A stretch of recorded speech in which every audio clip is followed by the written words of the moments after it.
right now on 12 News at 10. We're not done with this winter storm yet. More rain and snow showers for parts of the state as we head into the weekend. I'll have the latest. Only on 12 News, it's a lifeline to save veterans from suicide that goes nowhere. The tip that led us to call a suicide prevention hotline. The court process is officially underway for the 7 suspects accused of killing Preston Lord outside of a Halloween party. Tonight, we hear from a criminal defense attorney about what comes next. And we're helping you get ready for your weekend plans with details on Valley road closures that could affect your drive. 12 News at 10 starts right now. After a stormy day across Arizona, things could be slowing down, but the winter storm isn't finished with us just yet. Let's give you a live look from the train depot in Flagstaff. Plenty of snow throughout the day, and Lindsay will have more on the totals coming up. But there are still some chances for snow in the high country. Meanwhile, a whole lot of rainfall here in the valley today, bringing those temperatures down and making the roads a little bit slick. Now, things have started to calm down as we look ahead into the weekend. Good evening, and thanks so much for joining us for 12 News at 10. I'm Kariba Devine. I'm Mark Curtis. Spring may be just around the corner, but it sure didn't feel that way today. Let's get right to your forecast with meteorologist Lindsay Riley. And we are still tracking what is left of this winter storm. The worst is over, but we will still see some rain and snow showers, particularly up in the high country as we go through the weekend. You can see this area of low pressure still spinning over Arizona. We've had a few showers around the valley tonight, but for the most part, the heavier rain showers and thunderstorms are over. And we just have a couple lingering showers up toward Lake Pleasant that are moving north and east. You can see not much moisture building back to the south, so things for the lower deserts will be calming down during the overnight. Actually, the busiest part of the state right now is out toward Kingman, where we have numerous showers. Along the rim, just a few light snow flurries remaining, but we will see a little bit more activity build back on the map tomorrow. Tomorrow in the valley, we start off at 49 degrees. We'll have scattered clouds throughout the day. Temperatures will be in the 60s, and there is a slight chance for a late afternoon, early evening shower, but most will stay dry in the valley tomorrow.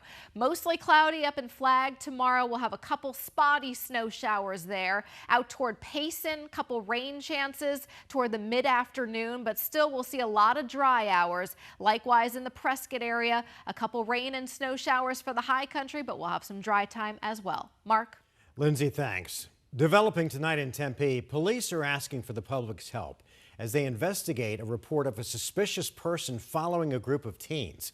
Police say it happened yesterday around 5:45 in the afternoon near Lakeshore and Watson Drives when 3 14-year-old girls reported that a man was following them.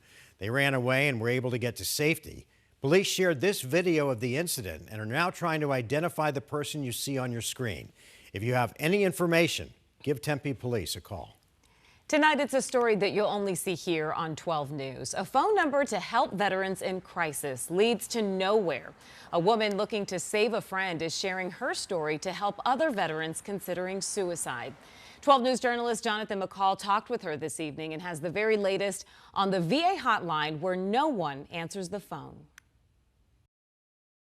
When saving the lives of America's veterans from suicide, every second counts. He was in a lot of physical and emotional pain this week. In 2021, more than 6,300 veterans ended their lives, according to the Department of Veterans Affairs. This week, Sue Henderson found herself in a race against time, trying to save a longtime friend who served in the Vietnam War. He mentioned feeling like it was time to end his life, and he didn't want to continue living. That's when she intervened. Welcome to the Phoenix VA Medical Center. Calling the Carl Hayden VA Medical Center's main line.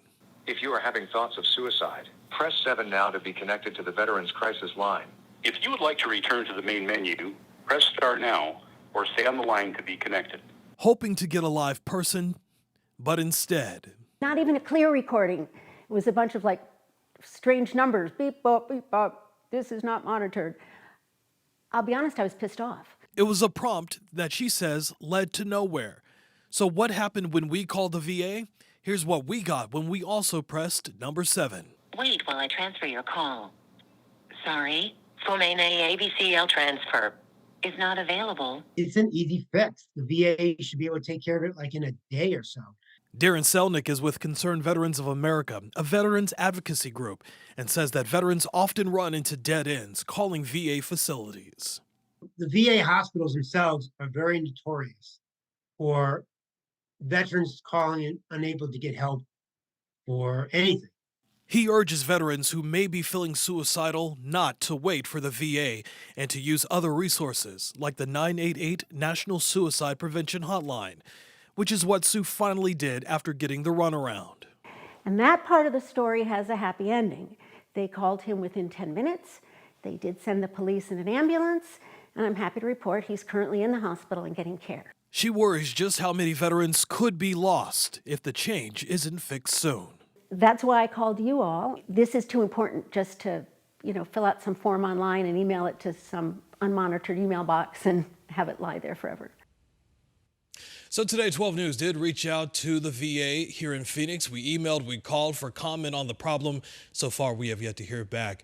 We also want to let you know that help is available for you or anyone you may know who could be considering suicide. The number to dial is 988. Jonathan McCall, 12 News. All right, Jonathan, thank you. A man is now in custody in connection to a deadly shooting at Snedeker Sports Complex in Chandler earlier this week. One teenager was killed and 2 others were hurt. 19-year-old Javon Brown is being charged with 4 felonies, including first-degree murder and the death of 16-year-old Jalen Collins. Tonight, there's a GoFundMe that's currently raising money for Collins' family. You can find that link to the page on our website. Just go to 12news.com. We want to get to the latest in the Preston Lord murder case. Now, all 7 suspects accused in his death have made their initial court appearances this week. The suspects, who range in age from 17 to 20, are all charged with first-degree murder. So the big question now is, what is next? 12 News journalist Bianca Bono is joining us live in studio tonight to explain. And Bianca, the legal process could be really complicated. Yeah, no question. This case is going to be complex. So we brought questions to a criminal defense attorney to weigh in on what's happened so far and what we can expect if and when these suspects go to trial. It's very hard to work a case like this. Criminal defense attorney Jaquise Blackwell is talking about the case surrounding the murder of 16-year-old Preston Lord. The East Valley teen was beaten outside of a Halloween party in Queen Creek back in October. And in the past week and a half, 7 suspects from ages 17 to 20 have been arrested and charged with first-degree murder. Most likely, not one of these defendants is going to have a plea offer for this case because it's a first-degree murder case. But Blackwell says that could change down the line if certain defendants have information they're willing to share. If a defendant starts to speak out and they tell their attorney, you know what, I want to speak with the prosecution or the police and give them some information they may not know, that particular person may get a better offer or an offer. Blackwell says it's possible some defense attorneys file motions to sever, meaning if granted, a suspect could be separated from the group and stand trial on their own. I know in cases that I have, I will file a motion to sever if I believe my client wouldn't be, if my client has a mutual exclusive defense. Some defendants have hired their own private attorneys while others have public defenders. What is the difference? I don't think there's a real difference between public defense and private defense. I think the stigma is that when you're a public defender, you don't care about your clients, you have too many clients, you're not going to do a good job, but that stigma isn't true. It's been my experience that public defenders have a tremendous amount of experience. How difficult does jury selection become when you have a case that has been so publicized like this? I could foresee some attorneys filing some type of motion to get it like a change of venue motion. Blackwell says he's surprised by the lack of gang charges. Gilbert Police and the county attorney's office have been investigating a group called the Gilbert Goons, which has been linked to several group teen assaults. I'll just be transparent. If these individuals were living in South Phoenix and they looked like me or they were brown, then I most likely would see some gang charges. And all 7 suspects are due back in court at the end of April, but Blackwell says someone will likely file a motion to designate this case as complex, which adds even more time for the case to proceed to trial. So guys, this is the beginning of a very long road. We're live in studio. Bianca Bono, 12 News. Bianca, thanks. A woman who's been linked to 8 different burglaries all around the valley went before a judge today, and court documents show that phone records helped police link her to all of those crimes. 20-year-old Sue Ellen Gutierrez was arrested last month for her alleged role in an international theft ring that was targeting Valley homes. Court records show that her phone was at the locations of those homes just days before the break-ins occurred, before returning to those areas on the nights of the burglaries. This is all part of a larger investigation, tracking up to 130 different burglaries that could be connected to the same crime ring.